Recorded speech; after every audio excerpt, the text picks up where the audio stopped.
বিদ্যুৎ একটি শক্তিশালী শক্তি যা সঠিকভাবে ব্যবহার না করলে বিপদ ডেকে আনতে পারে। বিদ্যুতের সাথে কাজ করার সময় অবশ্যই সতর্কতা অবলম্বন করা খুবই জরুরি।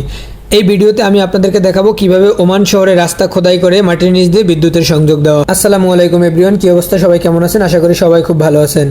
বিশ্বের প্রায় সব দেশেই এখন বিদ্যুতের ব্যবহার করা হয়, কিন্তু এখনও প্রায় বিভিন্ন দেশের বিভিন্ন জায়গায় বিদ্যুতের ভয়াবহ শকে মানুষের প্রাণ কিংবা বিদ্যুতের কারণে আগুন লেগে ক্ষতি হয়ে যাচ্ছে অনেক সম্পদের। আজ হঠাৎ করে বাসায় যাওয়ার পথে দেখি ওমানের রাস্তায় বৈদ্যুতিক তারের সংযোগ দেওয়া হচ্ছে। এসব দেশের বৈদ্যুতিক সংযোগগুলো মূলত রাস্তার নিচ দিয়ে নেওয়া হয়ে থাকে। একটু ভালো করে খেয়াল করে দেখেন যে কিভাবে মাটির নিচ দিয়ে বিদ্যুতের লাইন নেওয়ার জন্য তারের সংযোগ দেওয়া হয়। আমরা গর্বিত বাঙালি যে এমন উন্নত দেশগুলোতে এসে আমাদের বাংলাদেশের মানুষরা এমন উন্নত সম্পন্ন কাজ করতে পারে। আসলে এই দেশগুলো যতটা উন্নত কিংবা এসব দেশে এই ধরনের কাজ জানা মানুষ ঠিক ততটাই কম। বৈদ্যুতিক তারগুলো সংযোগ দেওয়ার পর তারগুলোকে উন্নত মানের কালো পাইপের ভিতর ঢুকিয়ে সেটাকে রাস্তার নিচ দিয়ে দেওয়া হয়। ওমান শহরের এই রাস্তাটা দিয়ে সারাদিন কত হাজার হাজার টনের যে গাড়ি চলাচল করে সেটা আপনারা কল্পনাও করতে পারবেন না। এই গাড়িগুলো মূলত ওমান থেকে বিভিন্ন দেশে পুরাতন গাড়ি নিয়ে যায়, আবার সেখান থেকে নতুন গাড়ি নিয়ে আসে।